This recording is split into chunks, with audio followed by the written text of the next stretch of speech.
selanjutnya yaitu teori ERG dari Alderfer, ya kan? Teori ERG ini dikembangkan oleh Alderfer itu di tahun 69 yang merupakan modifikasi dan reformulasi dari teori kebutuhan hierarki Maslow, di mana dia mengatakan ada tiga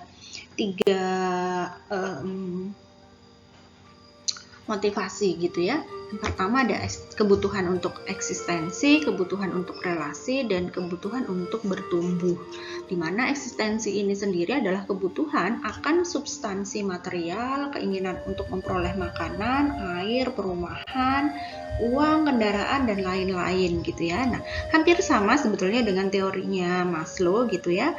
Kalau di mana kebutuhan eksistensi ini merupakan gabungan dari kebutuhan fisiologis dan kebutuhan rasa aman dari Maslow.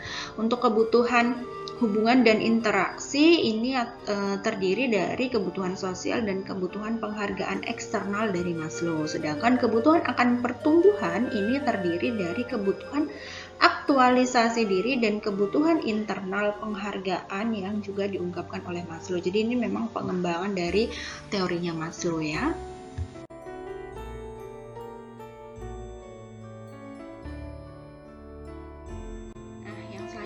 Teori dua faktor. Teori motivasi dua faktor ini dikemukakan oleh Frederick Herzberg yang membagi kebutuhan menjadi dua, yaitu kebutuhan yang merupakan faktor motivator dan kebutuhan yang bukan faktor motivator atau dikenal dengan Higgins faktor. Kebutuhan yang merupakan faktor motivator ini adalah suatu kebutuhan yang jika dipenuhi dapat memotivasi seseorang. Sedangkan kebutuhan yang bukan merupakan faktor motivator ini adalah suatu kebutuhan yang jika terpenuhi tidak akan dapat memotivasi seseorang. Namun, jika tidak dipenuhi maka akan merongrong motivasi atau menggerogoti motivasi itu sendiri gitu ya. Suatu kebutuhan yang masuk dalam faktor motivasi menurut teori dua faktor ini antara lain kebutuhan penghargaan, kebutuhan aktualisasi diri gitu ya. Dalam hal ini kan berarti ini adalah untuk pemenuhan kebutuhan penghargaan dan kebutuhan aktualisasi diri itu akan mendorong terciptanya peningkatan motivasi pekerja. Sehingga perusahaan harus memperhatikan pemenuhan dua kebutuhan ini. Sedangkan kebutuhan yang tidak mengarah pada peningkatan motivasi saat dipenuhi adalah kebutuhan fisiologi, kebutuhan rasa aman, dan kebutuhan sosial. Namun tidak berarti ketiga kebutuhan ini itu tidak perlu diperhatikan oleh perusahaan karena tidak terpenuhinya kebutuhan fisiologis, rasa aman, dan kebutuhan sosial ini juga akan berdampak kepada pengurangan tingkat motivasi. Sehingga perusahaan juga harus tetap memperhatikan semua kebutuhan yang dimiliki oleh karyawan ketika ingin meningkatkan motivasi dan mempertahankan motivasi yang ada gitu ya.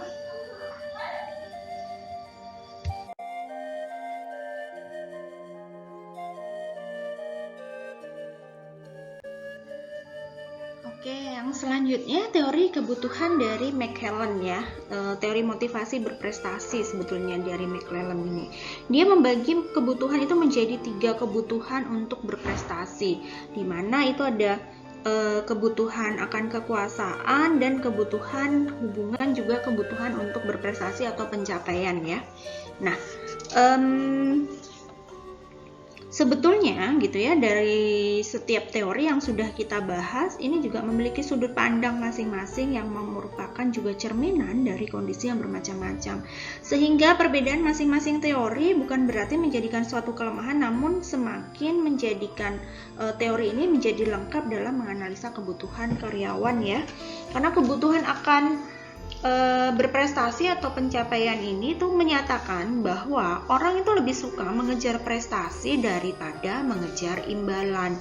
Sehingga jika perusahaan ingin memotivasi karyawan, maka perusahaan harus memberikan peluang bagi karyawan untuk berprestasi atau mengembangkan potensi yang ada pada dirinya.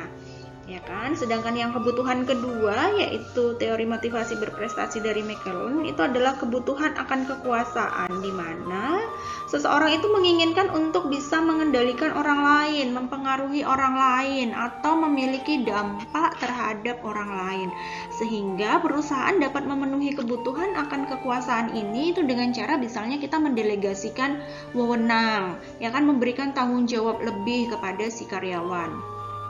Yang berikutnya, kalau untuk yang kebutuhan berafiliasi, ini adalah di mana seseorang itu menginginkan persahabatan, adanya kerjasama, hubungan saling pengertian gitu ya, menghindari konflik gitu.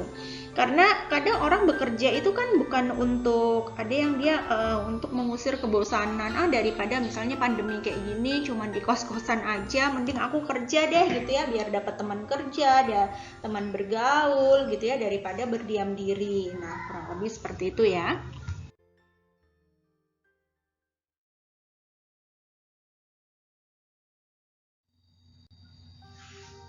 Oke, yang selanjutnya yaitu teori motivasi proses. Di dalam teori motivasi proses ini ada teori pengukuhan ya.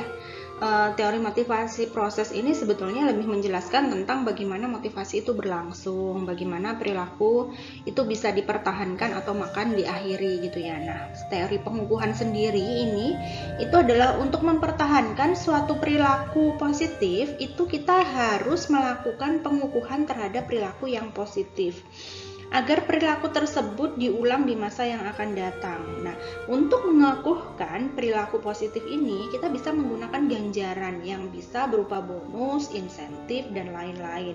Misalnya ya, seseorang itu akan mengulangi kinerja tinggi yang ia dapatkan ketika dengan kinerja tinggi tersebut, dia bisa mendapatkan bonus 4 kali gaji dari jumlah gaji yang biasa dia terima setiap bulannya. Karena dia yakin ketika dia memenuhi kinerja sesuai dengan standar kinerja perusahaan, maka dia akan mendapatkan minimal 4 kali gaji atau bahkan lebih ketika dia bisa mencapai kinerja lebih tinggi dari standar. Namun, jika seseorang dengan kinerja tinggi tidak mendapatkan ganjaran dari perusahaan, maka karyawan tersebut akan merasa tidak ada manfaat bagi dirinya antara melakukan kinerja tinggi maupun kinerja yang wajar atau yang biasa-biasa saja gitu ya. Maka individu ini atau karyawan ini akan cenderung untuk tidak mengeluarkan upaya tinggi dalam mencapai atau melampaui kinerja yang telah ditetapkan, karena dia tidak merasakan ada dampak positif bagi dirinya, sehingga perilaku tersebut tidak akan diulangi di masa yang akan datang. Karena dia nggak merasa ada penghargaan gitu ya, akhirnya dia yang awalnya udah semangat gitu ya, bikin kinerja yang baik gitu, karena nggak ada pengakuan, nggak ada pengukuhan dari perusahaan, ya akhirnya dia males-males gitu ya, kerjanya ya jadinya biasa saja gitu. Nah, untuk menghilangkan perilaku negatif agar tidak terulang di masa yang akan datang, maka kita dapat menghilangkan perilaku tersebut dengan tidak menghiraukan perilaku. Misalnya sebagai contohnya ya, misalnya seseorang dalam rapat gitu ya, seringkali memberikan ide-ide yang tidak rasional dan tidak dapat diaplikasikan. Nah, agar perilaku sebagai pimpinan dalam rapat ini agar perilaku tersebut itu tidak diulang di masa yang akan datang, maka sebagai pimpinan rapat atau manajernya gitu ya, bisa memberikan sikap acuh tak acuh atau tidak menghiraukan lah gitu ya. Dengan demikian, maka orang tersebut itu akan merasa dia tidak nyaman gitu ya, merasa tidak nyaman, terus akan berdampak pada penghapusan perilaku negatif tersebut, karena merasa diabaikan itu kan akhirnya perilaku tersebut tidak berulang gitu ya.